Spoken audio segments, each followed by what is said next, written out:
తనని ప్రధాన ప్రతిపక్ష నాయకుడిగా గుర్తించాలని జగన్మోహన్ రెడ్డి స్పీకర్కి రాసిన లేఖ వివాదాస్పదమైంది. ఆయన రాసిన లేఖలో సైటేషన్స్ అన్నీ కూడా తప్పులు. ఆయన రాసిన లేఖలో 1984లో ఉపేంద్రని 10% సీట్లు లేకపోయినా ప్రధాన ప్రతిపక్ష నేతగా గుర్తించారు అని కోట్ చేశారు. అసలు అప్పుడు ఉపేంద్ర లోక్సభ సభ్యుడే కాదు, రాజ్యసభ సభ్యుడు. ప్రధాన ప్రతిపక్ష నేతగా గుర్తించలేదు. పార్లమెంటరీ పార్టీ నేతగా తెలుగుదేశం పార్టీ ప్రకటించుకుంది. అప్పుడు లోక్సభలో ఫ్లోర్ లీడర్ వేరే. పీజేఆర్ గారికి తగినన్ని సీట్లు లేకపోయినా అఫీషియల్గా డిజిగ్నేట్ చేశారు, అపోజిషన్ లీడర్గా అన్నారు. అది కాదు. ఇక వారు ప్రస్తావించారు, ప్రధాన ప్రతిపక్ష నేత హోదా ఉండాలి, నన్ను ఎమ్మెల్యే మంత్రుల తర్వాత ప్రమాణ స్వీకారం చేయించారు, అది కరెక్ట్ కాదు, సంప్రదాయం కాదు. అండ్ కస్టమరీగా ఈ ప్రమాణ స్వీకారం అనేది అన్నారు. కాదు, అది కాన్స్టిట్యూషనల్, రాజ్యాంగంలో కూడా ఉంది, ప్రమాణ స్వీకారం చేసి తీరాలి ఎమ్మెల్యేలైనా ఎంపీలైనా. దాని తర్వాత గత 10 ఏళ్లుగా లోక్సభలో ప్రధాన ప్రతిపక్ష నేతగా కాంగ్రెస్ పార్టీ నాయకులను గుర్తించలేదు. 2014లో ఎన్డీఏ మొదటిసారి మోడీ నేతృత్వంలో గెలిచినప్పుడు 44 సీట్లు ఎన్నో ఉన్నాయి కాంగ్రెస్ పార్టీకి. ప్రధాన ప్రతిపక్ష నేత హోదా ఇవ్వలేదు. 2019లో 52 సీట్లు వచ్చినట్టున్నాయి. 542 కాబట్టి 55 సీట్లు కావాలి. సో ప్రధాన ప్రతిపక్ష నేతగా ఇవ్వలేదు. ఈసారి కాంగ్రెస్ పార్టీకి దాదాపు 99 సీట్లు వచ్చినట్టున్నాయి. ప్రధాన ప్రతిపక్ష నేత హోదా రాహుల్ గాంధీ గారికి ఇచ్చారు. ఈ 2 అంశాల నేపథ్యంలో అసలు ప్రధాన ప్రతిపక్ష హోదా ఇవ్వాలి, ప్రధాన ప్రతిపక్ష నేత హోదా ఇవ్వాలి అంటే మొత్తం టోటల్ హౌస్ స్ట్రెంగ్త్లో 10% ఉండాలి, కోరం సరిపడా అనే నిబంధన సరికాదు. అది ఎక్కడ ప్రస్తుతానికి లేదు. గతంలో ఎప్పుడో 1950స్లో స్పీకర్ ఇచ్చిన డెసిషన్ బట్టి ఆధారంగా చెప్తున్నారు. ఆ తర్వాత సైమల్టేనియస్గా యాంటీ డిఫెక్షన్ లా వచ్చింది, ఇతరత్రా చట్టాలు వచ్చాయి కాబట్టి అది ఇర్రిలవెంటు. కొన్ని అథారిటేటివ్ టెక్స్ట్స్లో ఉన్నట్టుగా గ్రేటెస్ట్ న్యూమరికల్ స్ట్రెంగ్త్ ఉన్న, అంటే ప్రభుత్వానికి వ్యతిరేకంగా ఉన్న పక్షాల్లో హౌస్లో గ్రేటెస్ట్ న్యూమరికల్ స్ట్రెంగ్త్ ఉన్న వారికి ప్రధాన ప్రతిపక్ష నేత హోదా ఇవ్వాలి అని ఉంది అని అంతే ఇంకమంది మేధావులు చెప్తున్నారు. ఆ ఆర్గ్యుమెంట్ చేస్తున్న వారిలో ప్రొఫెసర్ డాక్టర్ నాగేశ్వర్ గారు. అంటే జగన్మోహన్ రెడ్డి గారి లేఖనో జగన్మోహన్ రెడ్డి గారి ఆర్గ్యుమెంట్నో ఆయన సమర్థించట్లేదు. బట్ 10% స్ట్రెంగ్త్ ఉండాలా వద్దా అనే అంశం మీద 10% స్ట్రెంగ్త్ ఉండాలి అని ఎక్కడా లేదు అనేది నాగేశ్వర్ గారి ఆర్గ్యుమెంట్. లేదు, ఆర్గ్యుమెంట్ కరెక్ట్ కాదు. పార్లమెంటరీ ప్రొసీజర్స్ అయినా స్పీకర్ రూలింగ్స్ అయినా, అంటే వాస్తవంగా ఏదైనా రాజ్యాంగం ప్రకారం నడుచుకోవాలి, దాని తర్వాత రాజ్యాంగాన్ని అనుసరించి చేసిన చట్టాల ప్రకారం నడుచుకోవాలి. స్పెసిఫిక్గా చట్టమేం లేకపోతే కోర్టుల యొక్క తీర్పులను ఆధారంగా తీసుకోవాలి. అది కూడా లేకపోతే ప్రిసిడెంట్స్ని బట్టి, సంప్రదాయాల్ని, కన్వెన్షన్స్ బట్టి ఫాలో కావాలి. వీటన్నిటినీ పరిగణలోకి తీసుకుంటే ప్రధాన ప్రతిపక్ష నేత హోదా జగన్మోహన్ రెడ్డికి ఇవ్వాల్సిన పని లేదు. లేదు, in general, in particular Jagan పక్కన పెడితే ఇన్ జనరల్ ప్రధాన ప్రతిపక్ష నేత హోదా ఇవ్వాలంటే 10% స్ట్రెంగ్త్ ఉండాలి రాష్ట్రాల్లో అనేది హైకోర్టు ప్రముఖ న్యాయవాది ఉమేష్ చంద్ర ఆర్గ్యుమెంట్. సో వారిద్దరిని నేను రిక్వెస్ట్ చేశా, ఇద్దరు వచ్చారు. ప్రొఫెసర్ డాక్టర్ నాగేశ్వర్ గారు ఉన్నారు నాతో పాటు స్టూడియోలో, ఉమేష్ చంద్ర కూడా నాతో పాటు జూమ్లో అందుబాటులో ఉన్నారు. ముందు ప్రొఫెసర్ గారు ఆర్గ్యుమెంట్ విందాం, తర్వాత దానికి ఉమేష్ ఏం చెప్తారో చూద్దాం. ప్రొఫెసర్ గారు నమస్కారం. ఏంటి ఈ ఆర్గ్యుమెంట్ 10% ఉండాలి స్ట్రెంగ్త్ అవసరం లేదు అనేది మీ టేక్? నా టేకే కాదు, మీరు పీడీటీ ఆచారి లోక్సభ సెక్రటరీ నేను చదివాను, ఇవాళ హిందూలో చదివాను. 2019లోనే అప్పటికి ఇంకా జగన్ 150 సీట్లు గెలుచుకున్న సమయంలో ఆయన ది వైర్ పత్రిక రాసిన ఆర్టికల్ ఉంది. అలాగే మీరు కౌలన్ షెక్దర్, నిన్న కేశవ్ గారు రెఫర్ చేసిన కౌలన్ షెక్దర్ ఉంది. ఈ అన్నిట్లో మీరు ఎక్కడా కూడా 10% ఉండాలి అని లేదు. ఉంటే నాకు పలానా పేజ్ నెంబర్లో దయచేసి చదివి వినిపించండి, I will be very happy. Number 1. అయితే ఇది జగన్మోహన్ రెడ్డితో సంబంధం ఉన్న అంశంగా నేను వాదించడం లేదు. ఎందుకంటే ఇదే జగన్మోహన్ రెడ్డి అసెంబ్లీలో ఇదే 10% నిబంధనల గురించి మాట్లాడాడు.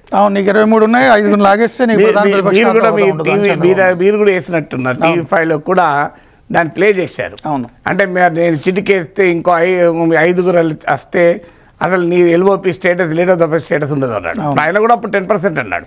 ఒకవేళ ఆ రోజు అదే జరిగి ఉంటే బహుశా ఇప్పుడు నేను చేస్తున్న వాదన తెలుగుదేశం చేసేదేమో. 100% తెలుగుదేశం వాళ్ళ నా వాదన అంతా కరెక్ట్ అనేది. అందువల్ల రాజకీయ పార్టీలు వాళ్ళ అవసరాలకు అనుగుణంగా వాళ్ళు స్టేట్ తీసుకుంటారు. ఇప్పుడు 2019లో ఇష్యూ వచ్చింది రాహుల్ గాంధీ కాంగ్రెస్ పార్టీ, అప్పుడు కూడా నేను ఇదే స్టాండ్ తీసుకున్నాను. అప్పుడేం జగన్మోహన్ రెడ్డి ఇష్యూ లేదు కదా. సో రేపు ఏ రాజకీయ పార్టీతో సంబంధం లేదు. It is not for Jagan. So Jaganmohan Reddy ఏమంటాడా ఏమనడం అనేది కాదు కదా. భారతదేశంలో జగన్మోహన్ రెడ్డి ఒక్కడే లేడు కదా. ఇప్పుడు this situation May arise at any place at any time. ఇదివరకు 1984లో వచ్చింది, 94లో వచ్చింది. మీరు చెప్పినట్టు జగన్మోహన్ రెడ్డి లెటర్లో చాలా తప్పులు ఉన్నమాట నిజం. So that's not an issue. Issue is what is the constitutional legal position. So ఈ కాన్స్టిట్యూషనల్ లీగల్ పొజిషన్లో క్లియర్గా పేమెంట్ ఆఫ్ సాలరీస్ యాక్ట్ ఉంది 1977లో. ఈ చట్టంలో క్లియర్గా ఉన్నది ఏంటంటే, ఇప్పుడు మీరు ఇంతకుముందు చెప్పిన ఏ party in opposition to the government having the greatest strength, numerically highest strength and speaker has to accord status. అంటే 3 ఉండాలి. ఒకటి, ఈ ప్రభుత్వాన్ని వ్యతిరేకించే పార్టీ ఉండాలి. 2, అలాంటి పార్టీలలో అత్యధిక సీట్లు ఉండాలి. 3, స్పీకర్ గుర్తింపు ఇవ్వాలి. ఆటోమేటిక్గా రాదు, ఖచ్చితంగా స్పీకరే గుర్తించాలి. ఈ 3 మీకు payment of salaries act of 1977 ఉంది. మీకు పార్లమెంట్ చట్టం section 12B of the Andhra Pradesh payment of salaries pensions and prevention and disqualification act of Andhra Pradesh assembly ఉంది. రెండిట్లో కూడా ఇది ఉంది. మీరు కౌల్ అండ్ షెక్, నిన్న కేశవ్ గారు కూడా చెప్పారు, జగన్కు సలహా కూడా ఇచ్చారు. ఎప్పటికీ ఆ మద్యం ఖాతా పుస్తకాలు, ఇసుక ఖాతా పుస్తకాలు కాదు, కౌల్ అండ్ షెక్ దర్ చదవండి అని. ఆ Kaul and Shakdher page number 385 with page number చెప్తున్నాను నేను చాలా వీడియోలలో చూపెట్టాను కూడా. సో పేజ్ నెంబర్ 385లో క్లియర్గా ఉన్న మాట ఏంటి, ఇదే నేను చెప్పిన మాటే ఉంది. So payment of salaries act అనేది పేజ్ నెంబర్ 150లో ఉంది. ఇప్పుడు ఈ ప్రక్రియ ఉంది. మీరు ఎక్కడా కూడా 10% ఉండాలి లేదు. ఈ 10% ఎక్కడి నుంచి వచ్చిందంటే స్పీకర్ ఇచ్చినటువంటి డైరెక్షన్ 121. నిన్న కేశవ్ గారు కూడా స్పీకర్ డైరెక్టివ్స్ అని కోట్ చేశారు.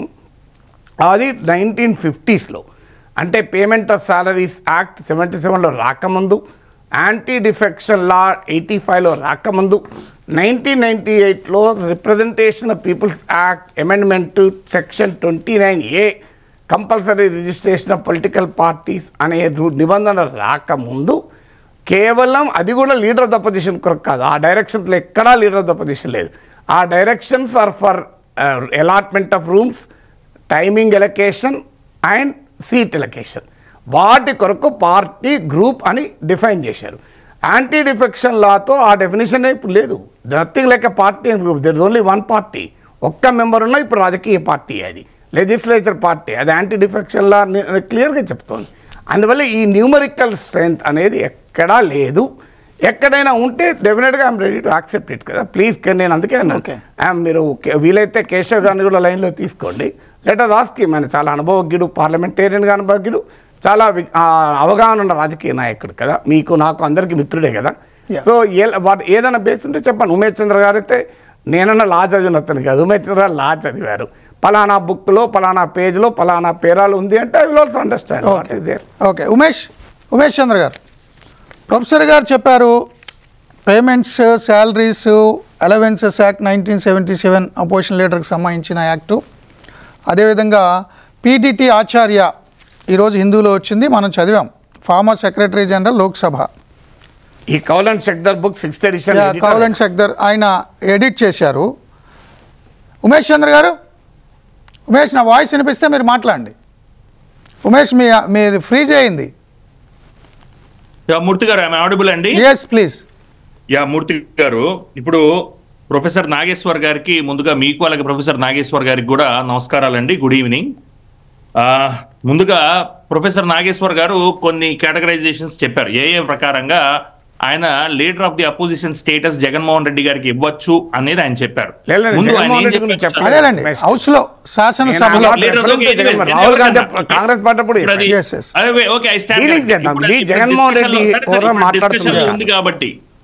ఉంది కాబట్టి దాని గురించి డిస్కస్ చేస్తున్నాం కాబట్టి, సరే ఇప్పుడు నేను మీరు చెప్పిన ఒకసారి చదివిపిస్తానండి, ఆ తర్వాత నేను దానికి డినయల్స్ ఇస్తాను.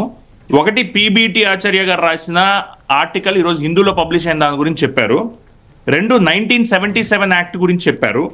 3, section 12B of the AP act ఏదైతే ఉన్నదో pension salaries and pensions and disqualification act కి సంబంధించింది. నెక్స్ట్ కౌలింగ్ షద్దర్ చెప్పారు. నెక్స్ట్ యాంటీ డిఫెక్షన్ లా చెప్పారు. మళ్ళీ ఇవన్నీ చెబుతూ ఇక్కడెక్కడ లీడర్ ఆఫ్ ది అపోజిషన్ గురించి మాట్లాడలేదని కూడా మీరే చెప్పారు. సరే, హ్యావింగ్ సెడ్ దట్, నేను బేసిక్స్ మాట్లాడారండి. దయచేసి ఇక్కడ చిన్న clarify, sorry to interrupt. Payment of salaries act లో క్లియర్ గా అబౌట్ టు కమ్ దేర్ నేను చెప్తాను. పేమెంట్ ఆఫ్ సాలరీస్ యాక్ట్ కి సంబంధించిన కూడా నేను చెప్తాను. ఫస్ట్ అండి, అన్నిటికన్నా ముఖ్యమైనది మీకు తెలియదు కాదు, రాజ్యాంగంలోని 7th షెడ్యూల్ ఒకసారి మనకి state list, union list, state list and concurrent list అని 3 లిస్టులు, కేంద్ర జాబితా, ఉమ్మడి జాబితా. కరెక్ట్. స్టేట్ లిస్ట్ లో ఏముందనేది ఒకసారి వివరించి చట్టం ఏ చట్టాన్ని చదవాలి లేదా దేన్ని మనం చూడాలనేది కూడా చెప్పే ప్రయత్నం చేస్తా. స్టేట్ లిస్ట్ లో షెడ్యూల్ 7 లో ఎంట్రీస్ 38, 39, 40, 41, 42 చూస్తే సరిపోతుందండి. వీటిలో salaries and allowances of members of the legislature of the state, speaker, deputy speaker, legislative assembly, chairman, legislative council, deputy chairman, అలాగే ప్రివిలేజెస్, పవర్స్, ఇమ్యూనిటీస్, పెన్షన్స్ ఆ పర్టికులర్ స్టేట్ కి సంబంధించి consolidated fund of the state నుంచి వచ్చేవి అన్ని చెప్తున్నారు. ఇప్పుడు నా కంటెన్షన్ ఏంటంటే, ఇన్ పర్సూయెన్స్ ఆఫ్ దిస్ పవర్, ఈ పవర్ ను ఉపయోగించుకొని ఆంధ్రప్రదేశ్ రాష్ట్ర ప్రభుత్వం the Andhra Pradesh payment of salaries and pension and removal of disqualifications act of 1953 అని ఒక చట్టాన్ని రూపొందించింది. ఇప్పుడు ప్రొఫెసర్ నాగేశ్వర్ గారు చెప్తున్న చట్టం 1977 కి సంబంధించిన చట్టం. అది exclusively it is the domain of the parliament. అంటే పార్లమెంట్ కి మాత్రమే కన్ఫైన్ చేయాల్సిన చట్టం, స్టేట్ కి సంబంధించిన చట్టం కాదు. స్పెసిఫిక్ గా రాశారు పార్లమెంట్ లో అపోజిషన్ లీడర్ అని ఉపయోగించుకొని ఆంధ్రప్రదేశ్ రాష్ట్ర ప్రభుత్వం ఆల్రెడీ స్టేట్ కి 1953 ఒక చట్టం చేసింది. This is the most important point. కౌలింగ్ షద్దర్ ప్రొవిజన్ మీరు రిఫర్ చేస్తున్నా, అక్కడ ఉన్న యాక్ట్ మీరు మాట్లాడుతున్నా, ఆ యాక్ట్ మొత్తం పార్లమెంట్ కి సంబంధించిన యాక్ట్, ఇది స్టేట్ లెజిస్లేచర్ కి సంబంధించిన యాక్ట్ కాదు. First of all you need to be clear on that. ఇప్పుడు స్టేట్ లెజిస్లేచర్ లో ఏం చెప్తుంది, పార్లమెంట్ లో ఏం చెప్తుందో చూద్దాం. పార్లమెంట్ లో డెఫినేషన్ 2nd సెక్షన్ కింద డెఫినేషన్ ఇచ్చారు. దాని కింద ఇందాక మీరు చెప్పినట్టు ఇంట్రడక్టరీ రిమార్క్స్ లో, అలాగే ప్రొఫెసర్ గారు చెప్పినట్టు లీడర్ ఆఫ్ ది అపోజిషన్ ని section 2 of the parliament act లో క్లియర్ గా మెన్షన్ చేయడం జరిగింది. డెఫినేషన్ డిస్క్రైబ్ ఇచ్చారు. ఇప్పుడు స్టేట్కి వద్దాం, స్టేట్ యాక్ట్కి వద్దాం. స్టేట్ యాక్ట్ ప్రొఫెసర్ గారు చెప్తుంది సెక్షన్ 12B. ముందు సెక్షన్ ఆయన కోట్ చేయలే, ఎందుకంటే ముందు సెక్షన్ లో ఎక్కడ లీడర్ ఆఫ్ ది అపోజిషన్ ని డిఫైన్ చేయలేదు స్టేట్ యాక్ట్ లో. This is one thing which we need to understand. Parliament act define చేసింది. Parliament act has an overriding effect on the state act అంటే it doesn't have. అలా ఉండుంటే state మళ్ళా చట్టం చేసుకోవాల్సిన అవసరం లేదు. అది స్టేట్ లిస్ట్ కింద షెడ్యూల్ 7 కింద రాదు. ఇది లీగల్ ప్రపోజిషన్. సో ఇప్పుడు ఏదైతే 12B గురించి మనం మాట్లాడుతున్నామో 12B ఏం చెప్పిందో చూద్దాం ఒక నిమిషం. ప్రొఫెసర్ గారు చెప్పిన 12B, అలాగే చట్టంలో ఉన్న 12B ఆయన చెప్పిందే కాదు, చట్టంలో ఉన్న 12B ఏం చెప్తుందంటే, the provisions of this act shall apply in relation to the holder of office of the leader of the opposition in the Andhra Pradesh Legislative Assembly or in the Andhra Pradesh Legislative Council as they apply in relation to a minister. Minister కి ఎలాగైతే apply అవుతాయో అదే విధంగా LOP కి కూడా apply అవుతాయని చెప్పడం జరిగింది. అదే విధంగా second part of the latter part of the provision ఏం చెప్పారంటే, provided that where there are 2 or more parties in opposition to the government in the Andhra Pradesh Legislative Assembly or in the Andhra Pradesh Legislative Council having the same numerical strength, ఒకటే numerical strength, for instance జనసేనకి వైసీపీకి ఒకటే numerical strength వచ్చింది అనుకోండి, 21 వచ్చింది అనుకుందాం for the sake of discussion, రెండో opposition అనుకుందాం. అప్పుడు ఎవరిని లీడర్ ఆఫ్ ది అపోజిషన్ కింద డిక్లేర్ చేయాలనేది లేటర్ పార్ట్ చెప్తుంది. ఫార్మర్ పార్ట్ ఏం చెప్తుంది, మినిస్టర్కి ఏదైతే స్టేటస్, ఏదైతే అథారిటీగా ఏదైతే ఇస్తామో మనం అలవెన్సెస్ కానీ లేదా దానికి ఎలాగైతే ప్రిఫరెన్స్ ఇస్తామో ఆ preference has to be given to the leader of the opposition అని చెప్తుంది. ఇక్కడ leader of the opposition definition చెప్పలే, కానీ ఎక్స్ప్లెనేషన్ ఏం చెప్తుంది, ఎక్స్ప్లెనేషన్ చూద్దాం. ఇప్పుడు ఎక్స్ప్లెనేషన్ లో లీడర్ ఆఫ్ ది అపోజిషన్ ఏదైతే పార్లమెంట్ సపరేట్ గా డెఫినేషన్ కింద సెక్షన్ 2 కింద చట్టంలో లీడర్ ఆఫ్ ది అపోజిషన్ ని తీసుకొచ్చారో పార్లమెంట్ చట్టం ఏదైతే ఇందాక వరకు ప్రొఫెసర్ గారు 1977 చట్టం గురించి మాట్లాడుతున్నారో అలాంటి ప్రొవిజన్ స్టేట్ యాక్ట్ లో లేదు. Point number 1. అండ్ ఎక్స్ప్లెనేషన్ ఏం చెప్తుందండి, లీడర్ ఆఫ్ ది అపోజిషన్ ఎవరనేది చెప్తుంది. Can the explanation, my simple question is, explanation ఏంటండి, యాన్సిలరీ టు ది ప్రొవిజన్. అంటే ప్రొవిజన్ చెప్పేది ఒక లేమ్యాన్ కి, ఇప్పుడు ఒక అడ్వకేట్ కాని వారికి, ఒక కొంచెం ఏదైనా చదువుకోవాలి, విషయం తెలుసుకోవాలని ప్లెయిన్ రీడింగ్ లో అర్థం కాని వారికి ఎక్స్ప్లెనేషన్ ఆ ప్రొవిజన్ ని ఎక్స్ప్లెయిన్ చేస్తూ చెప్తుంది. ప్రొవిజన్ ఏమో ఒక విధంగా ఉంది, దాని ఎక్స్ప్లెనేషన్ ఏమో ఇంకో విధంగా ఉంది. ఇది poor drafting completely. And 39 page act లో ఎక్కడా leader of the opposition definition కూడా లేదు. స్టేట్ యాక్ట్ ఉన్నప్పుడు 1977 సెంట్రల్ యాక్ట్ ని పదే పదిగా రిఫర్ చేయటం దేన్ని మనకి ఇండికేట్ చేస్తుందండి, సూచిస్తుంది. పార్లమెంట్ యాక్ట్ మనం రిఫర్ చేయాల్సిన అవసరం లేదు దయచేసి. స్టేట్ యాక్ట్ ఉంది. అండ్ మనం అది లాస్ట్ లో మాట్లాడతా, జగన్మోహన్ రెడ్డి గారు పంపిన పర్టికులర్ దీన్ని, ఎందుకంటే దానికి సంబంధించి కన్ఫైన్ కావట్లేదు, మనం లీగల్ ప్రిన్సిపల్ మీద కన్ఫైన్ అవుతున్నాం కాబట్టి. సో షెడ్యూల్ 7 లో ఉన్న పవర్ ను ఉపయోగించుకొని ఆంధ్రప్రదేశ్ లెజిస్లేచర్ ఈ చట్టాన్ని చేసి దీనిలో కనీసం లీడర్ ఆఫ్ ద అపోజిషన్ ని డెఫినేషన్ ఇవ్వకుండా ఎక్స్ప్లెనేషన్ 12B లో ఒకటి ఉంటే ఎక్స్ప్లెనేషన్ ఇంకోటి ఇస్తే, ఈ రోజు ఆ ఎక్స్ప్లెనేషన్ మీద డిపెండ్ అవ్వమని చెబుతుంటే, is that not contrary to the basic fundamental principal of law అండి? అండ్ ఇంకోటి అన్నిటికన్నా ముఖ్యంగా PDT ఆచార్య గారికి సంబంధించిన దీన్ని ఈరోజు సైట్ చేయడం జరిగింది ప్రొఫెసర్ గారు. PDT ఆచార్య గారికి సంబంధించిన దాన్ని సైట్ చేయడం జరిగింది ప్రొఫెసర్ గారు. దాని మీద చాలా రిలై అవుతున్నారు. ఆయన ఏం చెప్పారో చదివినిపిస్తాను మూర్తి గారు. ఈ రోజు వచ్చిన హిందూలో వచ్చిన ఆర్టికల్ ని నేను ప్రింట్అవుట్ యాంటీ డిఫెక్షన్ లా ఇవన్నీ వచ్చిన తర్వాత అది ఇర్రెలెవెంట్ అయింది. అదే యాంటీ డిఫెక్షన్ లా దాని రిలేషన్ లోనే అది ఇంపార్టెంట్ అండి. Kindly let me read it. ఈ రోజు ఆయన రాసిన ఆర్టికల్ ఏదైతే ప్రొఫెసర్ గారు రిలై అవుతున్నారో దానికి సంబంధించిన ఆర్టికలే చెప్తున్నాను నేను. దానిలో ఆయన ఏమంటారంటే 4th పారాగ్రాఫ్ లో లాస్ట్ పోర్షన్ లో ఆయన ఏమంటారంటే, ది టర్మ్ గ్రూప్, అది మన దగ్గర కూడా ఉంటుంది, చదవచ్చు, లేదా మన ప్రొఫెసర్ గారికి కూడా ఒక కాపీ ఇవ్వండి. The term group is not recognized by the schedule. So in tune with the schedule necessary changes, ఇంకా చేంజెస్ చేయలేదు, necessary changes in the leaders of the opposition act should have been made. Yes. చేసి ఉండి ఉండవలసింది. To enable the speaker to recognize the leader of opposition. To enable the speaker to recognize the leader of the largest opposition party in the house, irrespective of whether it has 10% members or not. అంటే అర్థం ఏంటి? Plain reading, English అర్థం చేసుకునే వాళ్ళకి అర్థమయ్యేది ఏంటి? So ఇంకా changes జరగలేదు, ఇంకా ఎనేబుల్ చేయలేదు స్పీకర్ గారిని. చేసి ఉంటే బాగుండేది, చేసి ఉంటే ఈ పార్టీకి leader of the largest opposition పార్టీకి leader of the opposition status ఇచ్చుండేవారు అని ఏదైతే ప్రొఫెసర్ గారు డిపెండ్ అవుతున్న ఆచార్య గారికి సంబంధించిన ఈ రోజు హిందూ పేపర్ లో వచ్చిన ఆర్టికల్లో 4th పారాగ్రాఫ్ లో బాటమ్ పోర్షన్ లో ఆయన మెన్షన్ చేసింది, they should have been the opposition leaders of the opposition act should have been made amendment necessary changes చేయలేదని చెప్తున్నారు ఆయన. ఇదేంటి? In relation to what? In relation to the 10th schedule దేని గురించి? Anti defection లా గురించి. So ఏదైతే anti defection లా వచ్చిన తర్వాత లీడర్ ఆఫ్ ది అపోజిషన్ అది వచ్చేస్తుంది, 10% ప్రిన్సిపల్ లేదు అని మీరేదైతే మనం అయితే వాదిస్తున్నామో, దానికి మీరెవరి మీద అయితే రిలే మాట్లాడుతున్నారో ఆయనే నెసరీ చేంజెస్ చేసి ఉంటే చట్టానికి స్పీకర్కి ఎనేబులింగ్ పవర్ వచ్చి ఉండేదని ఆయనే ఈ రోజు హిందూలో రాసిన ఆర్టికల్లో చెబుతున్నారు. సో టు సే దట్ ఆచార్య గారు has given a sanction that 1/10 of the members రాకపోయినా సరే స్పీకర్ కి పొజిషన్ ఉంది, పవర్ ఉంది, అథారిటీ ఉందని చెప్పారంటాం అనేది it is contrary or it is exactly opposite to what Acharya గారు has stated in today's the Hindu article. Professor గారు ఆయన చెప్పినంత వరకు చెప్పండి. ఇప్పుడు మొదటి పాయింట్ ఎక్కడ ఉమేష్ చంద్ర గారి ప్రజెంటేషన్లో క్లియర్గా ఏం చెప్తున్నాడు? లీడర్ ఆఫ్ ద అపోజిషన్ అనే దానికి ఎక్కడా డెఫినేషన్ లేదు అని ఆయన చెప్పాడు. పార్లమెంట్ దాంట్లో ఉంది, ఎక్కడా లేదు. పార్లమెంట్ అండ్ అసెంబ్లీలో ఎక్కడా లేదు అంటున్నాడు. లేనప్పుడు మరి 10% లేదు అనే ప్రశ్న ఎడికలు వస్తే డెఫినేషన్ లేదు కదా? డెఫినేషన్ లేదు కానీ ప్రెసిడెంట్స్ తీసుకుంటున్నారు. సెక్షన్ 2 లో ఉంది, డిఫైన్ చేశారు ఎక్స్ప్లిసిట్ గా.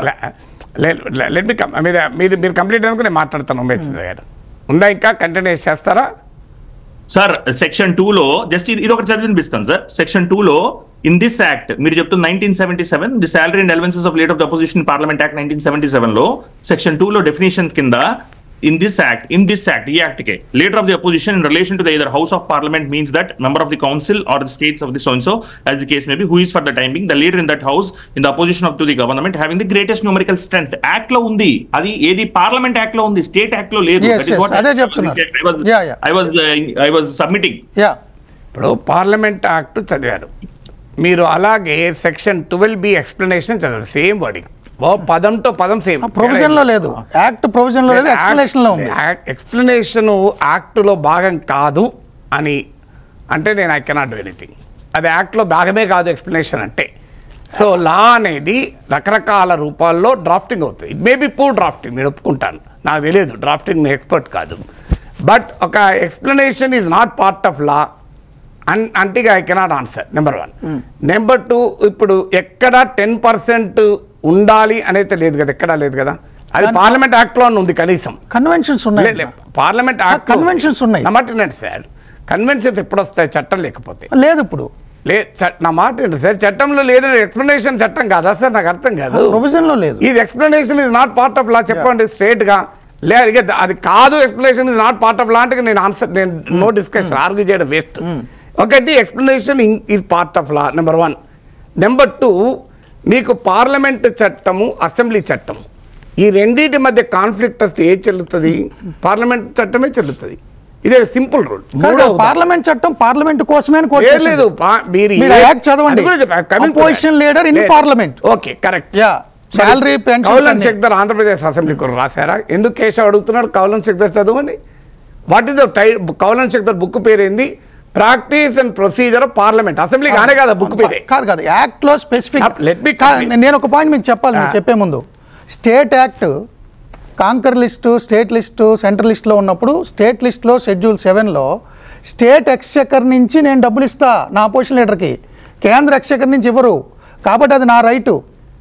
నా అపోజిషన్ లీడర్కి నా ఎక్స్చెకర్ నుంచి డబ్బులు వస్తాయి అంతే, ఆటోమేటిక్. అది నాకు చట్టం ఉన్నప్పుడు కాదు నాకు రాష్ట్ర ప్రభుత్వం చట్టం చేసుకునే అధికారం ఉన్నప్పుడు కేంద్ర చట్టం రాష్ట్ర ప్రభుత్వ చట్టాన్ని ఓవర్లైన్ చేయదు. దేనికి దానికి సెపరేట్. ఎవరు చెప్పారు సార్? దానికి సెపరేట్ ఉంటుంది ఎప్పటి వరకు? Unless there is a conflict between central law and state. Conflict లేదు. మీరు ఇప్పుడు కాన్ఫ్లిక్ట్ లేకపోతే సెంట్రల్ లాలో ఉంది, స్టేట్ లా పార్లమెంట్ అపోజిషన్ లీడర్ కి పార్లమెంట్ ఎక్స్చెకర్ నుంచి ఇస్తా. మీరు కాదు కేంద్ర ఖజానా నుంచి డబ్బులు ఇస్తారు పార్లమెంట్. డబ్బులు ఇవ్వడం అనేది స్టేట్ నా డబ్బు సార్, నేను పన్నుకు కట్టాను. మాట ఏంటంటే సార్, దయచేసి నా పన్నులతో కట్టిన దానికి నా యాక్ట్ డబ్బులు ఇవ్వడం అనేది ఇష్యూ కాదు. మరి యాక్ట్ ఎందుకు? శాలరీస్ గురించి యాక్ట్ తీసుకున్నారు. మీరు ఇంటర్లేదు శాలరీస్ పెన్షన్ ఆర్గ్యూ చేస్తే నేను చేయగలేదు. మీరు నన్ను చెప్పనిస్తే నేను చెప్తాను. కాదు సార్, నేను మీకు ఇన్పుట్స్ ఇస్తున్నా. చెప్పనిస్తే కదా ఇన్పుట్ ఎక్కడ సార్? అవుట్పుట్ ఉంది కదా, ఇన్పుట్ లేదు కదా. Act salary sir, let me complete sir. Page number 150 చదవండి. కౌలన్ శక్దర్ చదివా. The statutory recognition to the leader of the opposition అనేది పేమెంట్ ఆఫ్ సాలరీస్ యాక్ట్ పైనే ఉంటుంది అని ఉంది. 1977. చెప్పనిస్తలేదు కదా సార్, ఏమున్నది ఇప్పుడు ఉపయోగం ఏంటి? నన్ను పిలిచి మీరు నేను చెప్పినాక మీరు నన్ను కౌంటర్ చేయండి. ఓకే. సో పార్లమెంట్లో చట్టంలో ఉంది, రాష్ట్ర చట్టంలో సెక్షన్ 12B ఎక్స్ప్లెనేషన్లో ఉంది. ఆ ఎక్స్ప్లెనేషన్లో ఉన్నది నేను పట్టించుకోను, కానీ ఎక్కడా లేదు 10% మాత్రం పట్టించుకుంటారు. ఇప్పుడు నాకు 10% ఏ స్టేట్ లాలో ఉంది చెప్పండి? 10% ఉండాలి అనేది ఏ స్టేట్ లాలో ఉంది. ఇంకోటి, మీరు any Andhra Pradesh Telangana legislative assembly secretary లైన్లో తీసుకోండి, అతను అడగండి. మీకు ఏదైనా రూల్స్ అండ్ ప్రొసీజర్స్ పైన డౌట్ వస్తే ఎవరిని కాంటాక్ట్ చేస్తారు? Secretary general of Lok Sabha contact చేస్తారు. ఎందుకంటే రాష్ట్రాల శాసనసభలకు గైడ్ కూడా పార్లమెంటే. అందుకే మీ కౌలన్ శక్దర్ చదువు అన్నాడు. శక్దర్ కౌలన్ శక్దర్ కాక రామయ్య భీమయ్య చదువు అని చెప్పలే. కేశవ్ ఎందుకు చదువు అంటారు? కౌలన్ శక్దర్ ఆంధ్రప్రదేశ్ అసెంబ్లీ గురించి ఉందా? నాకు చూపెట్టండి. కౌలన్ శక్దర్ ఆంధ్రప్రదేశ్ చట్టం గురించి ఉంటుందా? అది పార్లమెంట్ ప్రొసీజర్. బుక్ పేరే practice and procedure of parliament. Correct. మరి పార్లమెంట్ చదువు అన్నాడు. ఎందుకు చదువు అన్నాడు కేశవ్? అంత అమాయకుడా కేశవ్? ఓకే. అందువల్ల పార్లమెంట్ ప్రొసీజర్సే అసెంబ్లీ ప్రొసీజర్స్ గైడ్. మీరు గమనించండి, 0 hour, question hour, call attention motion, adjournment motion, no confidence motion, everything ఏముంటుందండి? ఎక్కడన్నా చిన్న మైన్యూట్ చేంజెస్ ఉండొచ్చు తప్ప అసెంబ్లీ ప్రొసీజర్స్ పార్లమెంట్ ప్రొసీజర్స్ దాదాపు సేమ్ ఉంటాయి. నెంబర్ 1. అందుకే మీరు గమనించండి, 1977 యాక్ట్లో ఇచ్చిన డెఫినిషను లీడర్ ఆఫ్ అపోజిషను, మీరు సెక్షన్ 12Bకి ఆంధ్రప్రదేశ్ చట్టంలో ఉన్న explanation word to word same. మీరు తేడా ఏమి లేదు. Word to word, A party in opposition to the government అని వర్డ్ టు వర్డ్ సేమ్ ఉంది. వర్డ్ టు వర్డ్ సేమ్ ఎందుకుంటే లేకపోతే మీకు డిఫరెంట్ కనీసం పదవన మార్చారా? అందువల్ల ఒకటి. తర్వాత సెంట్రల్ యాక్ట్ స్టేట్ యాక్ట్ మధ్య కనుక కాన్ఫ్లిక్ట్ వస్తే సెంట్రల్ యాక్టే చెల్లుతుంది. అది రాష్ట్రాల జాబితాలో ఉన్నా కూడా. సో రాష్ట్రాల జాబితా లేకపోతే రాష్ట్రం చట్టమే చేయదు కదా సార్. కాంకరెంట్ లిస్ట్లో ఉండాలి, స్టేట్ లిస్ట్లో ఉండాలి. తర్వాత మీకు లీడర్ అదంతా వదిలేదు సార్. 10% ఎక్కడ ఉంది చెప్పండి? ఏ రాష్ట్ర చట్టం? కన్వెన్షన్స్ ఉన్నాయంటున్నా. సార్ కన్వెన్షన్ ఒక్క నిమిషం నేను మీకు ఎక్స్ప్లెయిన్ చేస్తాను. మీరు కంప్లీట్ చేశారు కదా. అది కూడా చెప్తాను. ఢిల్లీ అసెంబ్లీ 3 ఇచ్చారు. కాదు అదే నేను చెప్తాను. బీజేపీకి 3 ఇచ్చారు కదా అపోజిషన్ లీడర్. అది కన్వెన్షన్. నేను మీకు చెప్తున్నా, మీరు ఒకటి చెప్తున్నారు, నేను 29 స్టేట్స్ గురించి చెప్తున్నా. కేంద్రము మీరు చెప్పింది లోక్సభ, పార్లమెంటే శాసనసభను ఫాలో కావాలి. పార్లమెంటే 2014-19లో ఇవ్వలేదు. దానికి టెండర్ చేస్తే ముకుల్ రోహిత్కి అటార్నీ జనరల్ ఇచ్చారు, ఇవ్వాల్సిన పని లేదు. 10% ఒక్క నిమిషం సార్, 10% ఉండాలి అని ఆయన ఇచ్చారు. కేంద్రం లోక్సభలో ఏది ఫాలో అయ్యారో అదే శాసనసభలో ఫాలో అయ్యి టీఆర్ఎస్ ప్రభుత్వం బట్టి విక్రమార్క కూడా ఇవ్వలేదు.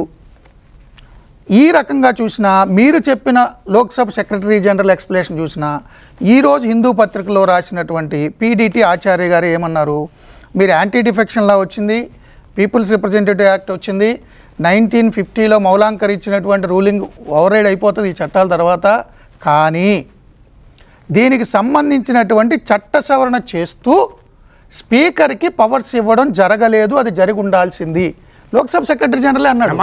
ఇంటర్ప్రిటేషన్ వేరు, కన్వెన్షన్ వేరు. లేదు, జరగలేదు కనుక మనం చర్చ పెట్టుకుంటున్నాం సార్. మన ఇంటర్ప్రిటేషన్, లోక్సభ కన్వెన్షన్. అలే, లెట్ మీ కంప్లీట్. జరగలేదు కనుకనే మనం చర్చ పెట్టుకుంటాం, లేకపోతే ఎందుకు చర్చ పెట్టుకుంటాం?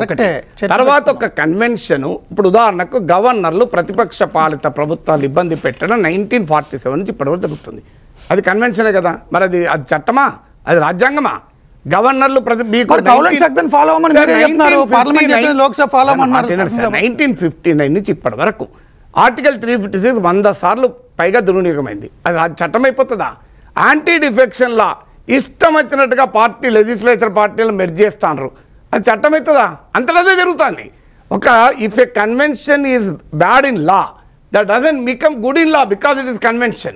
మీ ఇంటర్ప్రిటేషన్ వాల్యూ కన్వెన్షన్ వాల్యూ? నేను అదే అంటున్నా, యాంటీ డిఫెక్షన్ లాలో నేను ఇదే చెప్తున్నా, గవర్నర్లు దుర్వినియోగం జరుగుతుంది, మరి అది అంగీకరిద్దామా? రాజ్యాంగబద్ధం చట్ట సవరణ జరగాలి. అదే మీరు చెప్పిన పీడీటీ ఆచార్య చెప్పినట్టు చట్ట సవరణ జరగాలి. నేను అనే పాయింట్ ఏంటంటే చట్టంలోనే ఉంది, మీకు కనీసం ఎక్స్ప్లెనేషన్ లో ఉంది. ఇదైతే 10% ఎక్కర్లేదు కదా సార్. ఈయన ఏమన్నాడంటే చట్ట సవరణ జరిగి ఉండాల్సింది, జరగలేదు అన్నారు. అది మోడిఫికేషన్ జరగాలి, స్పీకర్ అధికారం ఇవ్వాలి. ఉమేష్ చంద్ర గారు లేరంటే ఉమేష్. సో ఇప్పుడు పీడీటీ ఆచార్య అనలేదు అంటున్నారు కదా, అన్నాడు నా దగ్గర ఉంది ఆర్టికల్. మాట వినండి సార్, కొట్టండి గూగుల్లో PDT Acharya leader of the opposition in the wide అని కొట్టండి.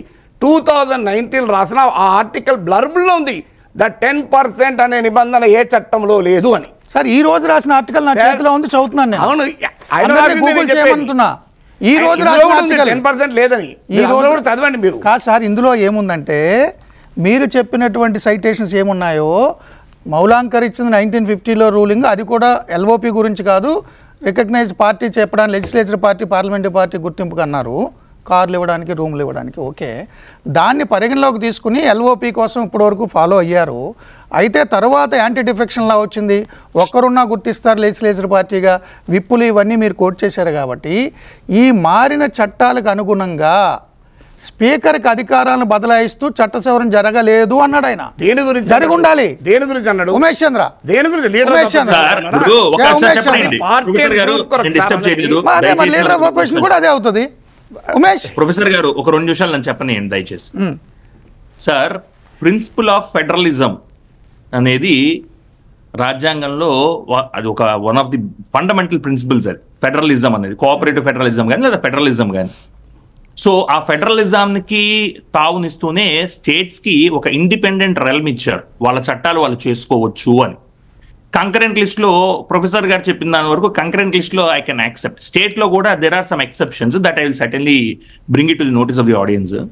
ఇక్కడ పాయింట్ ఏంటంటే, స్టేట్ పార్లమెంట్ చట్టం చేసింది, పార్లమెంట్ చట్టం చేసింది కాబట్టి స్టేట్ చట్టాన్ని పార్లమెంట్ చట్టం ఓవర్ రూల్ చేస్తుంది అంటే I would rather submit with extreme humility. అసలు అది కాన్స్టిట్యూషనల్ ఎక్సర్సైజ్ కాదు. ఇంకా అలాంటప్పుడు ఫెడరలిజం ఏంటి, స్టేట్ లిస్ట్ ఎందుకు షెడ్యూల్ 7లో? అసలు నాకు అర్థం కాని విషయం ఏంటంటే, పార్లమెంట్ చట్టం చేసుకుంటే స్టేట్ చట్టాలు చేసుకోకూడదన్నా, లేదా స్టేట్ చట్టం చేస్తే ఆ స్టేట్ చట్టానికి వాల్యూ ఉండదన్నా? పోనీ మీరు అనుకున్నట్టు స్టేట్ చట్టానికి వాల్యూ, ఈ చట్టం లేదా ఇప్పుడు అమల్లో? 1953 చట్టం అమల్లో లేదా? రాష్ట్రం చేసిన స్టేట్ లెజిస్లేచర్ చేసిన చట్టం అమల్లో లేదా? మరి ఈ చట్టంలో అంటే మీరు ఇంకోటి చెప్తాం. I'm coming to every point. Statutory post అన్నారు, ఏది leader of the opposition statutory post అన్నారు. స్టాచ్యుటరీ పోస్ట్ అంటే మీనింగ్ ఏంటండి? It has to be defined by a statute, అంటే it has to be defined by a law. 1977 Act has defined the leader of the opposition. Yes, that is for parliament, Lok Sabha and Rajya Sabha. 1953 Act did not define. Explanation lo ichcharu, explanation lo iste saripotunda, explanation lo iste statutory post అయిపోతుందా? దాని definition అవసరం లేదా? దానికి guide line, దానికి ఏమేమి వాటి responsibilities ఏముంటాయి అవన్నీ అసైన్ చేయరా? ఫంక్షన్స్ ఏంటో చెప్పరా? స్టాచ్యుటరీ పోస్ట్ అంటే ఏంటండి అంటే జస్ట్ ఎక్స్ప్లెనేషన్. దీనిలో 12B లో రాసిన లాంగ్వేజ్ కి ఇచ్చిన ఎక్స్ప్లెనేషన్ కి సంబంధం లేకపోయినా, సో 12B లో ఎక్స్ప్లెనేషన్ లో ఉంది కాబట్టి దాని statutory post 1953 act AP act recognize చేసిందని చెప్తావా? ఎట్లా చెప్తాం సార్? అది నాకు అర్థం కావట్లేదు. అండ్ 1977 యాక్ట్ ఏం చెప్తుంది? 1977 యాక్ట్ లో సెక్షన్ 2 కింద రికగ్నైజ్ చేశారు కాబట్టి మీరు స్టాచ్యుటరీ పోస్ట్ అంటే నేను హంబుల్ గా as that is a statutory post అని యాక్సెప్ట్ చేస్తాను. Leader of the opposition to the parliament, leader of the opposition in the state legislature ఎక్కడ ఉందని ఆంధ్రప్రదేశ్ యాక్ట్ లో లేదే. ఎక్స్ప్లెనేషన్ లో ఇస్తే స్టాచ్యుటరీ పోస్ట్ అయిపోతుందా? అదొక పాయింట్. రెండో పాయింట్ ఇంకోటి ఏంటి, parliament act state act over right చేస్తుంది. ఎట్లా చేస్తుందండి? అలాంటప్పుడు స్టేట్ లిస్ట్ ఎందుకు? అంటే public order law and order అని ఉందండి, అది స్టేట్ లిస్ట్ లో ఉన్న స్టేట్ సబ్జెక్ట్. దాని మీద స్టేట్ ఒక చట్టం చేసుకుంటే పార్లమెంట్ ఇంకో చట్టం చేసి ఈ చట్టాన్ని ఓవర్ రూల్ చేసేవచ్చా? అంటే are we going to accept such kind of a proposition? Specifically when you are saying that the central government is making many draconian laws, UAPA లాంటి draconian laws చేస్తుంది, ఎలా చేస్తుంది అన్నప్పుడు ఇక మొత్తం పవర్ అంతా మీరు సెంట్రల్ గవర్నమెంట్కి ఇచ్చేస్తే ఫెడరలిజం ఏది, స్టేట్ గవర్నమెంట్ ఏది, స్టేట్ గవర్నమెంట్ చట్టాలు ఏది, స్టేట్ లిస్ట్ ఎందుకు, షెడ్యూల్ 7 ఎందుకు? ఇది రెండోది. మూడోది, పిడిడి ఆచార్య గారు మీరు ఏదైతే రిలై అవుతున్నారో ఆయనే ఈరోజు చెప్పారు 10% అనేది పక్కన పెడితే ముందు అసలు అమెండ్మెంట్ జరిగి ఉండాల్సింది లీడర్ ఆఫ్ ది అపోజిషన్ యాక్ట్కి, జరిగి స్పీకర్కి ఆ పవర్ ఇచ్చి ఉండాల్సింది, 10%తో సంబంధం లేకుండా పవర్ ఇచ్చి ఉండాల్సింది. ఇచ్చిండుంటే ఆయన పవర్ ఎక్సర్సైజ్ చేసి leader of the opposition appoint చేసుకుని ఉండే వాళ్ళని.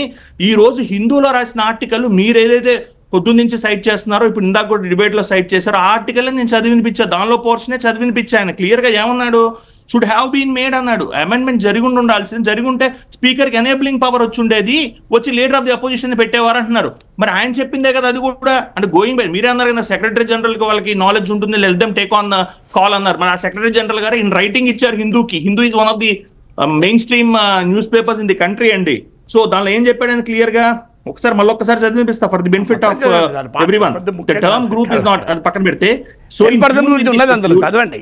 10% కూడా ఉన్నది చదవండి. 10% ఉండే కింద రాశాడు సార్. అది కూడా చదవండి లేదు, హవెవర్ది రాశాడు కదా దాని కింద. 10% చదవండి. 1 minute చదివిపిస్తా, మీరు answer చేద్దరు. 1 minute. So in tune with the schedule, necessary changes in the leaders of the opposition act should have been made to enable the speaker ని ఎనేబుల్ చేయడానికి, ఎనేబులింగ్ పవర్ రావడానికి. ఎందుకు, దేనికి? To recognize the leader of the largest opposition party in the house as what? As the leader of the opposition, irrespective of whether it has 10% members or not. ఈ రోజు రాసిన ఆర్టికల్లో 4th paragraph లో bottom portion లో మీరు rely అవుతున్న పిడిటి ఆచార్య గారు, మీరన్న secretary general, farmer secretary general గారు ఈ రోజు క్లియర్ గా ఇండికేట్ చేశారు. ఏమని? ఆ పవర్ స్పీకర్ కి లేదు అని. ఆ పవర్ అథారిటీ, అది enabling provision, I mean to say enabling provision అధికారం కట్టబెట్టి ఉండాల్సింది అని ప్రొఫెసర్ గారు. ఇప్పుడు ఎక్కడ ఫస్ట్ ఫండమెంటల్ పాయింట్ 10% ఉండాలి అని ఎక్కడా లేదని అందరం ఒప్పుకుంటున్నాం, అంతే కదా? ఇలాంటి చట్టంలో నా పాయింట్ అండి, చట్టంలో ఎక్కడా లేదు, పార్లమెంట్ చట్టంలో ఉంది. పార్లమెంట్ చట్టానికి పునాది మీకు కౌలన్ శక్దర్ చదవండి అని కేశవే చెప్తున్నాడు. అసెంబ్లీ గురించి ఆయన లేదుగా, జగన్ ఎందుకు చదవాలి దాన్ని? మరి ఆయన జగన్ పార్లమెంట్ మెంబర్ కాదు కదా, అసెంబ్లీ కొరకే కదా కౌలన్ శక్దర్ చదువు అన్నది. కౌలన్ శక్దర్ చదువు అని ఎందుకంటాడు? అందులో ఆంధ్రప్రదేశ్ బుక్ చదువు అని అనాలి కదా, కౌలన్ శక్దర్ చదువు అని అనకూడదు. ఫండమెంటల్ పాయింట్ ఏంటంటే, మీకు ఎక్కడ కన్వెన్షన్ అనేది ఎప్పుడు వస్తుంది? చట్టం లేకపోతే, చట్టంలో ఎక్స్ప్లెనేషన్లో ఉంది, explanation is not part of law అంటే అది అంటే తర్వాత ప్రొసీజర్ ఉండాలన్నాడు ఉమేష్. ఇప్పుడు సపోజ్ ఒక యాక్ట్ ఉందండి, చట్టం ఉంది, ఆంధ్రప్రదేశ్ పునర్విభజన చట్టం పార్లమెంట్ చేసింది. దాని ప్రకారం section 8 law and order governor చేతిలో ఉండాలి, దానికి ఒక వ్యవస్థను ఏర్పాటు చేయాలి, 2 సలహాదారులు, ఇవన్నీ. ఆ చట్టంలో ఉన్న పాయింట్కి ఫర్దర్ ప్రొసీడింగ్స్, నోటిఫికేషన్స్ ఇతరత్ర మొత్తం రిలీజ్ చేస్తేనే అది అమలు అవుతుంది. For your information, law and order దాని తర్వాత లేదంటున్నా. కాదు లా అండ్ ఆర్డర్ కాదు, హైదరాబాద్ లో ఏమైనా ఇష్యూస్ వస్తే నేను దాని కూడా డీటెయిల్ మాట్లాడలేదు. నేను అన్న స్పిరిట్ కాదు, మీరు స్పిరిట్ తీసుకోండి. చట్టం 12B లో లేదు, దాని ఎక్స్ప్లెనేషన్ లో ఉందంటున్నారు. దాని తర్వాత ఉమేష్ ఈ పర్టికులర్ పాయింట్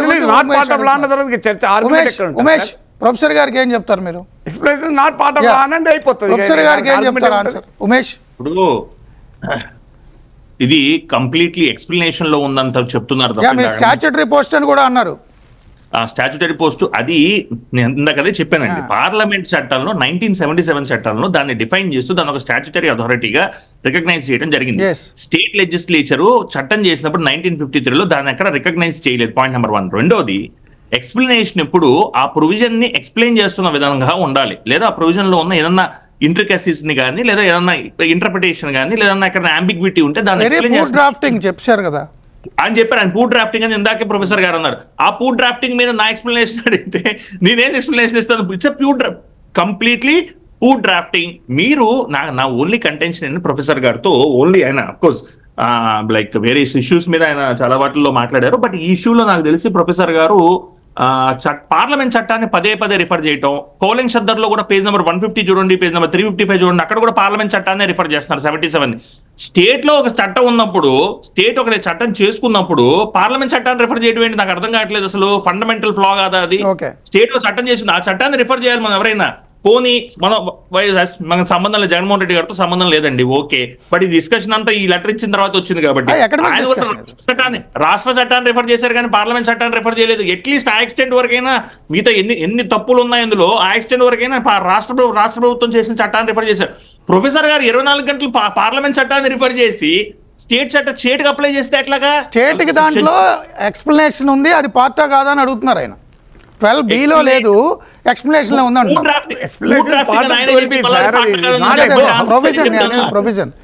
ప్రొవిజన్ లో లేదు, ఎక్స్ప్లెనేషన్ అది పూర్ డ్రాఫ్టింగ్. అది poor drafting does not make a law redundant. ఇప్పుడు నాకు పాయింట్ సార్, ఫర్ పొద్దుస్తాం 24 గంటలు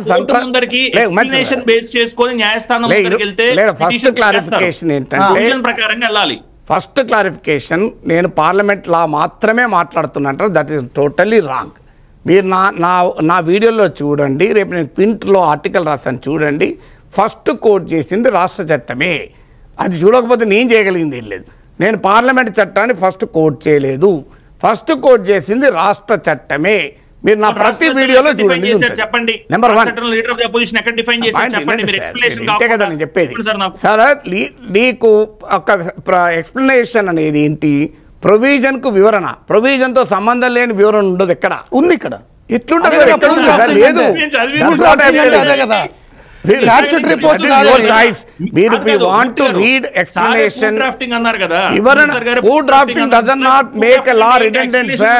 చట్టం గురించి కాదు కదా.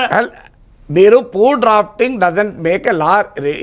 నాకు ఒకటి చెప్పమండి, ఆంధ్రప్రదేశ్లో ప్రతిపక్ష నాయకుడు స్టాట్యుటరీ పొజిషన్ కాదు అని చెప్పమనండి. చట్టం చెప్తుంటే నేనెందుకు చెప్తాను? నాకేం అవసరం? చట్టంలో ఏముందో చెప్తాను సార్. చెప్పండి. ఆంధ్రప్రదేశ్ లో ప్రతిపక్ష చట్టంలో లీడర్ ఆఫ్ ది, ఇప్పుడు ఆంధ్రప్రదేశ్ లో ప్రతిపక్ష నాయకుడు అన్న పదవి స్టాట్యుటరా నాన్ స్టాట్యుటరీ అని లేదు అంటున్నాడు. యాక్ట్ కోట్ చేస్తే లేదు, యాక్ట్ కోట్ చేస్తే చంద్రబాబు నాయుడు స్టాట్యుటరీ పొజిషన్ లో లేదా, స్టాట్యుటరీ పొజిషన్ లో లేనిది ఎలా ఫార్మాలిటీస్ అనొచ్చాయండి? సమాధానం చెప్తే సరే, మీరు నన్ను అడిగింది స్టాట్యుటరీ పొజిషనా కాదా అన్నారు. పార్లమెంట్ చట్టం తీసుకోండి, క్లియర్ గా ప్రాపర్ గా సెక్షన్ 2 ఆఫ్ ది డెఫినేషన్ కింద లీడర్ ఆఫ్ ది అపోజిషన్ అని మెన్షన్ చేసి ఆయన గురించి చెప్పుకుంటూ ఆ యొక్క అథారిటీ, ఒక స్టాట్యుటరీ అథారిటీ ఇవ్వడం జరిగింది. ఇక్కడ మీరు ఇందాక నుంచి నాకు ఎక్స్ప్లెనేషన్ లో తప్ప 36 పేజీల మొత్తం యాక్ట్ మొత్తం చదివాను నేను ఈ డిస్కషన్ కి వచ్చే ముందు. 36 పేజీల యాక్ట్ లో the Andhra Pradesh payments of salaries and pensions and removal of disqualifications act of 1953 లో ఎక్కడుందో చెప్పండి. మీరు ఎక్స్ప్లెనేషన్ అంటున్నారు, ఎక్స్ప్లెనేషన్ పూర్ డ్రాఫ్టింగ్ అని మీరే అంటున్నారు. చెప్పట్లేదు. చెప్పండి, ఒక్క మాట చెప్పండి సార్. ఎక్స్ప్లెనేషన్ చట్టంలో భాగం కాదా? When explanation is contrary to the intended provision of law, that such explanation can be read down. Such explanation is not required to be considered. ఎక్కడ కాంట్రరీ ఉంది? పోనీ చట్టంలో ఎక్కడైనా 12B ఏం చెప్తుంది? ఎక్స్ప్లెనేషన్ ఏం చెప్తుంది? 12B ఏం చెప్తుంది? నేను చదివి వినిపిస్తా. 12B లో ఫస్ట్ పార్ట్ లో ఏం చెప్పారు? మినిస్టర్ గారికి ఏదైతే ఒక అథారిటీ ఉంటుందో, ఏదైతే ఒక గౌరవం ఉంటుందో, అది లీడర్ ఆఫ్ ది అపోజిషన్ కి ఇవ్వాలన్నారు. రెండో దానిలో ఏం చెప్పారు? ఇద్దరికన్నా ఎక్కువ కనుక న్యూమరికల్ స్ట్రెంత్ వస్తే ఎవరు లీడర్ ఆఫ్ ది అపోజిషన్ అనేది స్పీకర్ గారు చెప్తారన్నారు. కానీ లీడర్ ఆఫ్ ది అపోజిషన్ అంటే ఏంటి అనేది ఎక్కడ మీకు 12B లో మెన్షన్ చేయలేదే. Explanation leader of the opposition అనే దానికి డెఫినేషన్ ఇచ్చేస్తారా? కాంట్రరీ టు 12B కాంట్రరీ కాదు కదా. మీరు 12 కాంట్రరీ కాదండి సార్. డెఫినిషన్ ముందు ఉండాలి. ఎక్స్ప్లెనేషన్ లో డెఫినేషన్ ఎవరు కదా సార్? చట్టంలో ఉంది అని ఎక్కడ ఉందో చెప్పండి. రెండు అంశాలు ప్రొఫెసర్ గారు.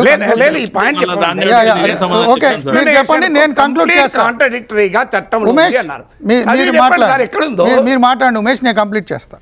ఎక్స్ప్లెనేషన్ కు కంప్లీట్ కాంట్రాడిక్టరీ చట్టంలో ఉంది. ఎక్కడ ఉందో చెప్పండి.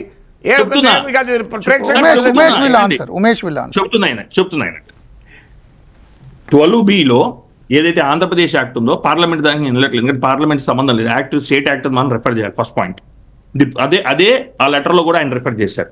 The provisions of this act shall apply in relation to the holder of the office of the leader of the opposition in Andhra Pradesh legislative assembly as they apply in relation to A minister. Minister కి ఎలా ఉంటుందో అతనికి కూడా అదే authority ఉంటుంది. ఈ provision అలా apply అవుతుందని చెబుతూ కింద ఏం చెప్పారంటే 12B లో మళ్ళొకసారి చదివిపిస్తున్నాను సార్ ఫర్ యువర్ అండర్స్టాండింగ్.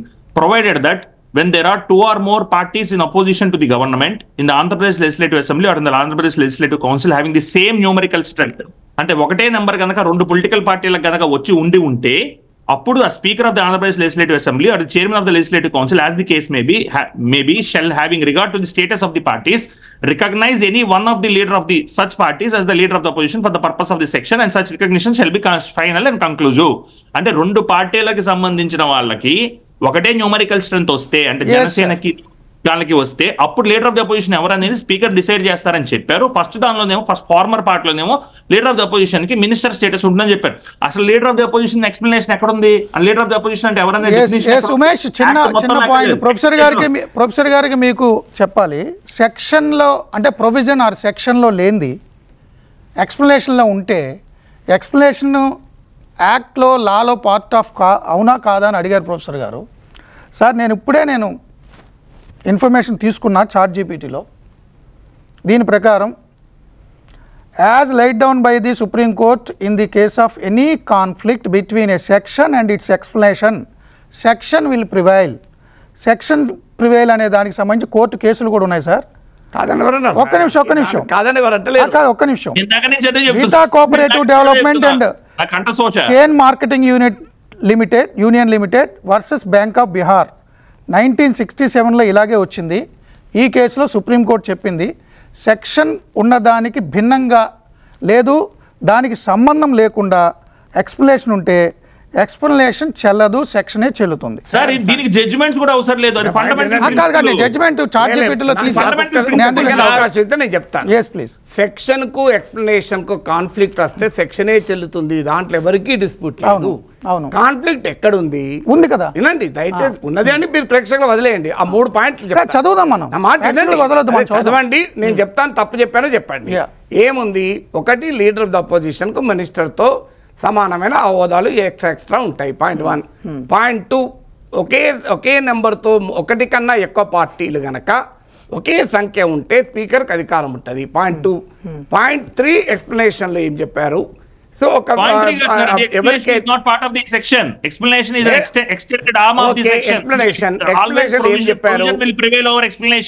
ఏంటంటే సార్ మీరు కాదు సార్ 12A B C చెప్పేస్తారు. 12C కాదు, అది వదిలే. నేను చెప్పేది ఇంటర్లేరు కదా సార్. మీరు 12A మినిస్టర్తో సమానమైన హోదా, 12B ఒకవేళ ఒకే నెంబర్ ఉంటే స్పీకర్కి అధికారం.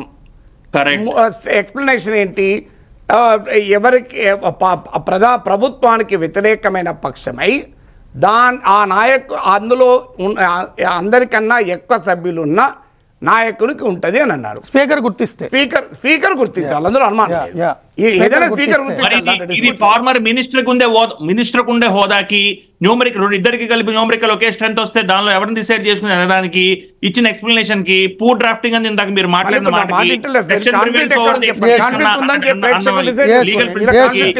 ఏం చెప్తాం కాన్ఫ్లిక్ట్ సార్? రెండు వేరే కాన్ఫ్లిక్ట్ నాకు చెప్పండి. ఈ రెండు ప్రొవిజన్లు నేను కాన్ఫ్లిక్ట్ అంటే ఏంటిది, ఇది అది వ్యతిరేకమైన ఏంటంటే నేను చెప్తా. అపోజిషన్ లీడర్కి మంత్రికి ఉండే వసతులు ఇవ్వాలి, రెండు పార్టీలకు ఒకే నంబర్ వస్తే స్పీకర్ డిసైడ్ చేయాలి అని కదా ఉంది సెక్షన్. దానికి దీనికి ఎక్స్ప్లెనేషన్ ఏంటంటున్నా అసలు దేనికి ఇచ్చారు ఎక్స్ప్లెనేషన్? ఆయన పూర్ డ్రాఫ్టింగ్ అన్నారు కదా. దేనికి ఇచ్చారు ఆ సెక్షన్ లో 12B ఏంటి, ఎక్స్ప్లెనేషన్ ఏంటి? సంబంధం ఉందా అంటున్నా. నా పాయింట్ ఏంటంటే సంబంధం ఉండడమా ఉండకపోవడం వేరు, కాన్ఫ్లిక్ట్ వేరు. సంబంధం లేకపోతే పనికిరాదు అంటున్నా. కాన్ఫ్లిక్ట్ ఎట్లా సార్? What is conflict? ఆ సెక్షన్ ఆర్ ప్రొవిజన్ యొక్క సారాంశంతో సంబంధం లేకుండా ఉన్న ఎక్స్ప్లెనేషన్ ని అసలు ఉద్దేశంతో పెట్టిన సెక్షన్ మీద ఓవర్ రైట్ చేయండి అంటే కుదరదని సుప్రీంకోర్టు తీసుకుంటున్నది. ఒక సెక్షన్ లో ఇంటర్ప్రిటేషన్ కాదు, సెక్షన్ లో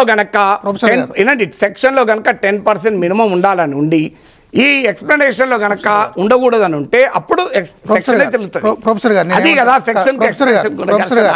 గారు నేనేమంటానంటే భారత రాజ్యాంగం లా ఆఫ్ ది ల్యాండ్, మొట్టమొదటి రాజ్యాంగాన్ని అనుసరించేసిన చట్టాలు, ఆ చట్టాన్ని అనుసరించేసినటువంటి గెజిట్ నోటిఫికేషన్లు, వ్యవహారాలు, ఇవన్నీ తర్వాత ఫర్దర్ ప్రొసీడింగ్స్, ఇవి లేకపోతే కోర్టుల యొక్క తీర్పులు, అవి కూడా లేకపోతే సంప్రదాయాలు, వీటిని మనం ఫాలో అవుతాం. ఈ లెక్కన మీరు చూస్తే మీరు చేసింది ఇంటర్ప్రిటేషన్, మీరు రిలే అయింది ఆచార్య గారు, పీడీటీ ఆచార్య గారు, వారు కూడా కోట్ చేశారు. ఈ అదనంగా తర్వాత వచ్చిన 1950 తర్వాత 121 తర్వాత వచ్చిన చట్టాలు అనుగుణంగా మార్పులు చేసి స్పీకర్కి అధికారం కట్టిపెట్టి ఉండాల్సింది అన్నారు. మార్పులు చేయలేదని దాని అర్థం. సంప్రదాయాల ప్రకారం చూస్తే లోక్సభ ఫాలో కాలేదు, 14లో ఫాలో కాలే, 19లో ఫాలో కాలే, 1984లో కూడా ఫాలో కాలే, 77 యాక్ట్ వచ్చిన తర్వాత. ఆంధ్రప్రదేశ్లో తెలంగాణలో కూడా బట్టి విక్రమార్క గారికి ఫాలో కాలే, అంతకుముందు పీజీఆర్ గారికి ఫాలో కాలే. ఇది ఉన్న పిక్చర్ మనం ఇస్తున్నాం. మీరు చెప్పింది ఒక ఇంటర్ప్రిటేషన్, మీకు దురుద్దేశం ఆపాదించట్లేదు. మేము చెప్పింది ఒక ఇంటర్ప్రిటేషన్, దీనికి దురుద్దేశం లేదు. ఆడియన్స్ చూసుకుంటారు. మాట్లాడితే ప్లీజ్ కంక్లూడ్ చేద్దాం. నా ఇంటర్ప్రిటేషన్ కాదు, కేశవ్ గారు చదువు కౌలన్ షక్దర్లో ఉన్నది. ఇది not my personal interpretation. Kaul and Shakdher page number 150, 381, 385 1977 act quote చేసింది కౌలన్ షక్దర్. అదే చెప్తున్నా, కేశవ్ చెప్పాడు కాబట్టి దాని చట్టాలు మారవు. లేదా జగన్మోహన్ రెడ్డి లేఖ రాశాడు కాబట్టి జగన్ వర్సెస్ కేశవ్ అయితే ఒక ఇష్యూ సార్. జగన్ ఏమన్నాడు, ఉపేంద్రకి ఇచ్చారన్నాడు, అబద్ధం. ఆయనకి కౌంటర్ గా ఇచ్చిన కేశవ్ మాట్లాడిన దాన్ని రిలే చేసుకోండి.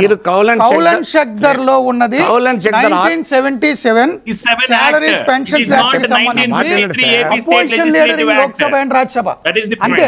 మీరు అది మీ వర్షన్ కాదు, కౌలన్ షక్దర్ లో ఉన్న పాయింట్. కౌలన్ షక్దర్ లో ఉన్నది వ్యాలిడ్ కాదు, ఆంధ్రప్రదేశ్ కాదని అనలేదు సార్. కౌలన్ షక్దర్ లో ఉన్న 1953 పార్లమెంటరీ. నేను 8 ఏళ్ళు శాసన మండలిలో ఉన్నా. శాసన మండలిలో ప్రొఫెసర్ గారు ఆర్గ్యుమెంట్ కాదు, నేను మీ శిష్యుని. కౌలన్ షక్దర్ అనేది అది వ్యాలిడే కాదంటే కాదనిలే, మీరు తప్పుదో పట్టించొద్దు. కౌలన్ షక్దర్ అనేది అథెంటేటివ్ టెక్స్ట్, పార్లమెంటరీ ప్రొసీడింగ్స్, శాసనసభలు కూడా. కానీ కౌలన్ షక్దర్లో మీరు చెప్పిన 385లో ఉన్నది లోక్సభ రాజ్యసభలో ప్రతిపక్ష నేతలను గుర్తించడం కోసం చేసిన పార్లమెంట్ యాక్ట్ 1977. అది ఆంధ్రప్రదేశ్ శాసనసభ 1953లో అపోజిషన్ లీడర్కి సంబంధించిన యాక్ట్ వేరు. కౌలన్ షక్దర్ని కేశవ్ చదువుకోమన్నాడు కాబట్టి నేను చదువుకోను. కౌలన్ షక్దర్ పనికిరాదని కూడా నేను అంటలేదు. ఈ పర్టికులర్ పాయింట్లో ఆంధ్రప్రదేశ్ శాసనసభకు పనికిరాదు అంటున్నా, ఎందుకంటే సెపరేట్ యాక్ట్ ఉంది కాబట్టి. మీరు మళ్ళొక్కసారి నేను చెప్తున్నాను, ఆంధ్రప్రదేశ్ చట్టంలో క్లియర్ గా వివరణలో ఉంది, ఎక్స్ప్లెనేషన్ లో ఉంది, నేను గుర్తించాను.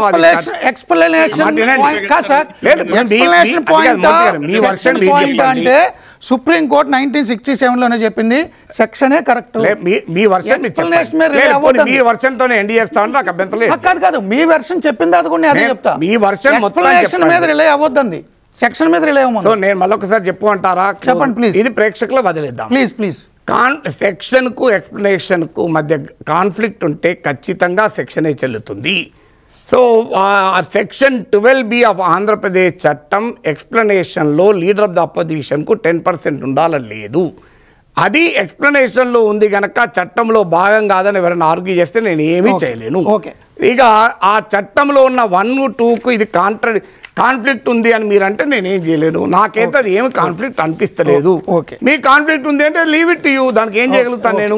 సో ఇక్కడ నా దృష్టిలో కాన్ఫ్లిక్ట్ అంటే ఏంటిదంటే 1 and 2లో 10% ఉండాలని ఉండి ఎక్స్ప్లెనేషన్లో కనుక ఉండొద్దని లేకపోయినా మంచిది అంటే అది కాన్ఫ్లిక్ట్ అవుతుంది.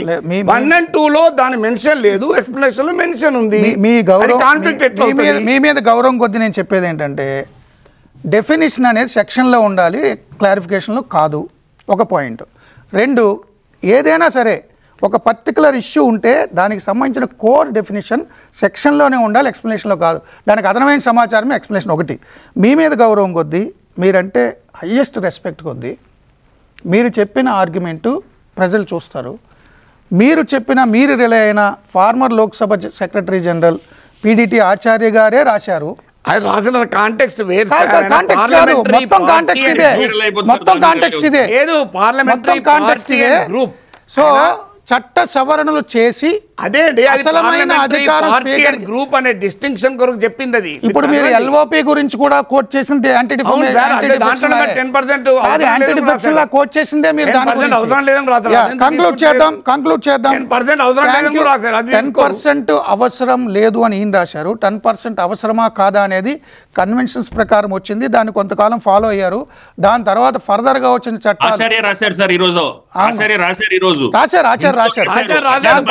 దాని తర్వాత వచ్చిన యాంటీ డిఫెక్షన్ లా కానీ పీపుల్స్ రిప్రజెంటేటివ్ యాక్ట్ కానీ ఉన్నవి కాబట్టి పాత్ ఇర్రిలవెంట్ అన్నారు. పాత్ ఇర్రిలవెంట్ అయ్యేలాంటి పరిస్థితులు కల్పిస్తూ స్పీకర్కి అధికారాలు ఇచ్చి ఉండాల్సిందే అనేది పెద్ద ఆయన వాదన. Thank you so much. ఇది చర్చ. మరి